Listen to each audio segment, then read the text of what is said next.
We've already found out that it's the ideal place to go if you want to chillax and get away from the stresses of modern life.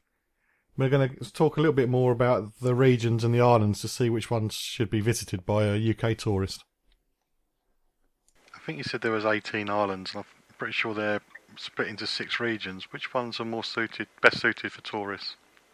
Oh, they're well, actually, almost all of them are worth a visit because they vary so much. I mean, you have the high mountains up north and the lower islands when you go more south, and some of them are bigger and some are very small. Some of them only have like one family living on one island, and so they're just very, very, they vary a lot. Mm-hmm. And there are plenty of villages that are must-sees when you come here, and that's with natural phenomena, with just beautiful, beautiful landscapes.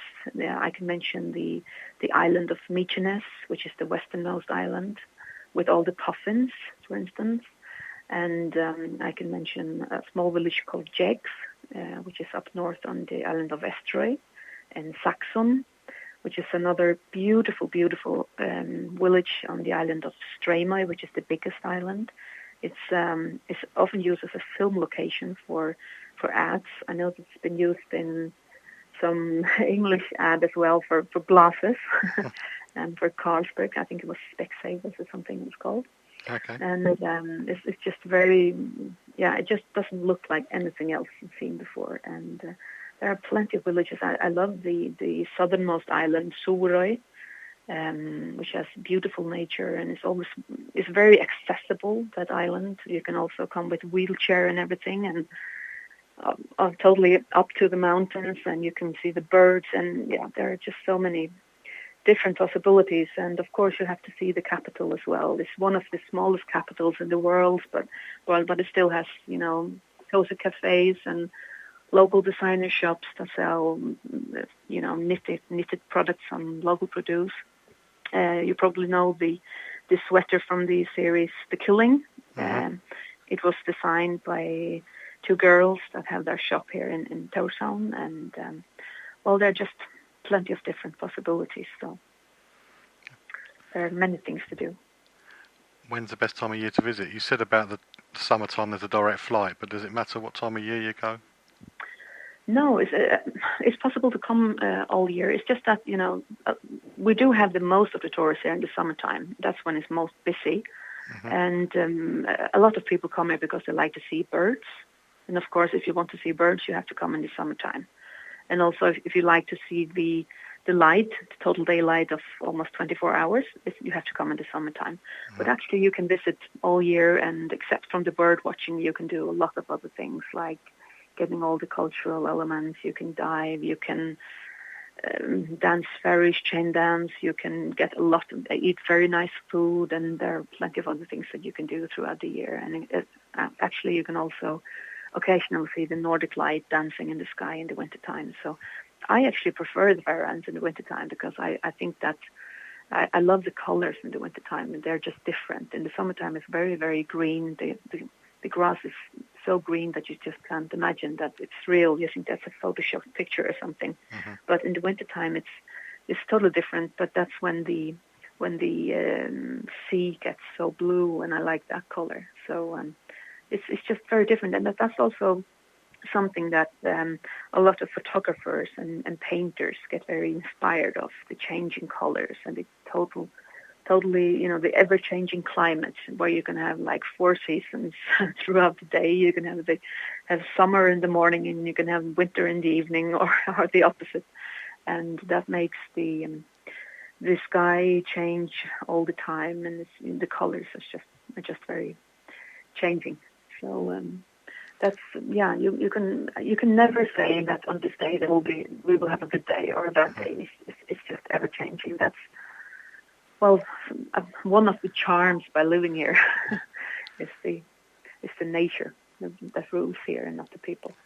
It sounds very spectacular, and I like the winter, so perhaps I should do the winter as well. I'm not that keen on birds, so winter's for me then. Okay. Yeah. Are there any tourist-friendly annual events, festivals or anything? definitely. Of course, it depends on what people are interested in. But for instance, we have the national festivities called Olavsøka. That's on the 28th and 29th of July. And that's when we celebrate St. Olaf. And it's about, I think it's about almost 900, 1,000 years since that festival started. So it's a very old one. But there are various other festivals as well, like the summer festival. There is one called the G Festival, which I believe is has one of the most spectacular sceneries in the whole wide world when it comes to a festival, and that's in a small village called Göta, with mountains on 3 sides, and the 4th side is when you look on out on the bay, and the festival is on the beach, and it's just really, really spectacular, and that's an event that is getting increased attention from abroad. And we also have a very special festival called Sommartoner, which is a concept. It's a very interesting concept where you can experience one concert for free every day in the summertime on different locations. It can be in churches, it can be in bird caves, or it can be on larger scenes. And it's just very interesting and authentic, this concept, and very popular for the tourists as well. And it can be on small islands, and it can be in the city center of Tórshavn, and it can vary. Yep. So that's also a very interesting concept. And there are plenty of other things as well, but that's just to mention a few.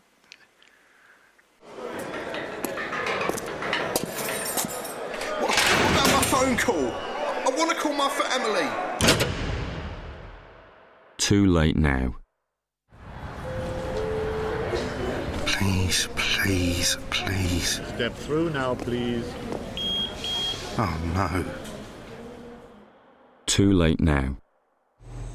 Here's the goods. You take them in false bottom bag, you strap them to your body, it's up to you. Look, I've changed my mind. I want out. Too late now. So, you're offering me a free holiday? Yeah, I just have to bring back something for a friend of yours. that's right. You get some serious cash. Right. Well,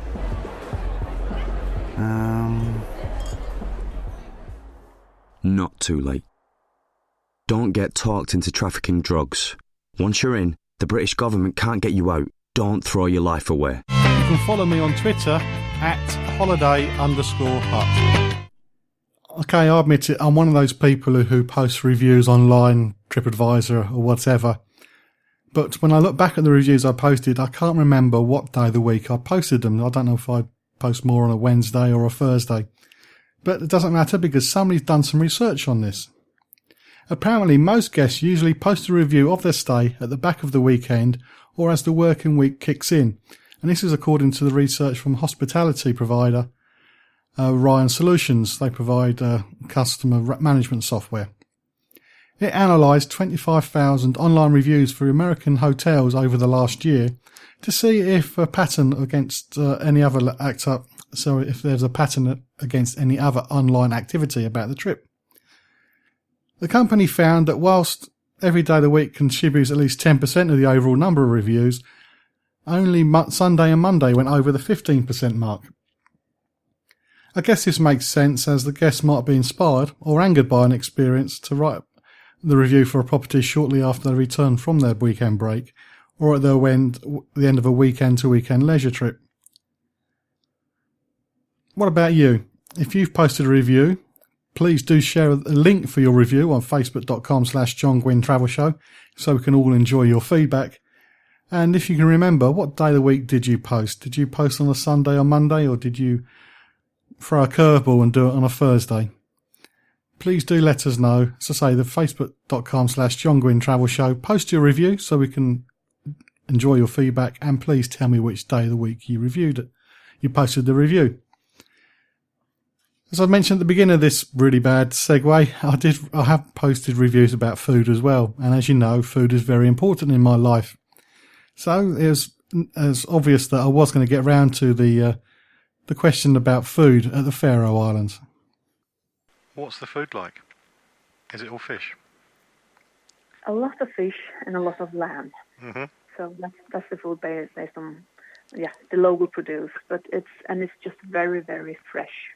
We export fish and lamb. Well, not that much lamb because we eat so much of it, but we export a lot of fish and seafood to the best restaurants in the world. Some of them, Noma, for instance, they get the restaurant in Copenhagen gets fish from the Faroe Islands, and it's actually the food in the Faroe Islands is in these days becoming a rising star when it comes to fine dining, because especially because of the restaurant called Cox that was nominated as one of the 5 best restaurants in the Danish kingdom this year. And actually the restaurant Cox, together with the hotel where it's placed, called Hotel Førje, holds the current title as the best sleep and eat place in the Danish kingdom. So that's quite amazing that the best sleep and eat place in the Danish kingdom is not in Denmark today, but it's in the Faroe Islands at this point. So that's that's definitely one of the highlights. There are also others. So the Nordic cooking is becoming very popular, and this is actually where a lot of the raw materials come from. Mm-hmm. You've mentioned one hotel, but what's the accommodation choice like? Are there any large international hotels, or is it mostly small, locally run bed and breakfasts and hostels? Well, actually, we don't have any large international hotels when it comes to chains, but we have local hotels, and they have the best ones are 4 stars, and the biggest hotel has 106 rooms. So, and we have various classes. We have 4 stars, 3 stars, 2 stars, and of course we have bed and breakfast facilities and hostels as well. So there are plenty of different possibilities there as well. And so it's something for everyone. How easy is it to get around all the islands? Is a fly drive holiday a possibility? Definitely. And we do have an extremely well-developed infrastructure with good road connections and subsea tunnels and bridges tying the islands together, and helicopters and boats that serve the underlying islands. So I would definitely recommend, almost everybody that could do it to drive in the islands to see as much as possible. And we always hear that from the tourists, that people like to drive in the Faroe Islands or go motorcycling or whatever that is, because the fact is that whenever they come to abandoned road, there's always a new view opening up to them, and that's what they like, because that's the positive thing about being a small couple of islands, and that's the view is ever changing, and that's something that really interests the tourists that come here. So it's very, very easy for tourists to visit all parts of the island and to experience the contrast between the capital and the outlying villages, where people to a large degree still live off the land and on these small islands and villages with only a few inhabitants. As I said, we have islands that only have one family on each of them. So it's just something that's very different from the European countries. I had a quick look at your website. Well, not a quick look. I had investigated your website before putting these questions together, and I saw a bit about churches. And churches isn't something I think about when I go away, but I'm guessing that some of your churches are pretty magical and mysterious. So are there any that should be visited? Definitely, and the oldest one is the one in Kyrkjebø. That's almost 1,000 years old, and that's a must, I think, with all the interesting history. One of the old Norwegian kings was born there, and so the Norwegians are also very interested in the history in that village. And it's just very beautiful, and there's a cathedral right next to it, and there are plenty of other ones. And actually, almost all the villages in the Faroe Islands have a church, even though they're small. They still have a church, and then so you have the difference between the old, the smaller churches and the new, bigger ones that are very beautifully made when it comes to architecture. There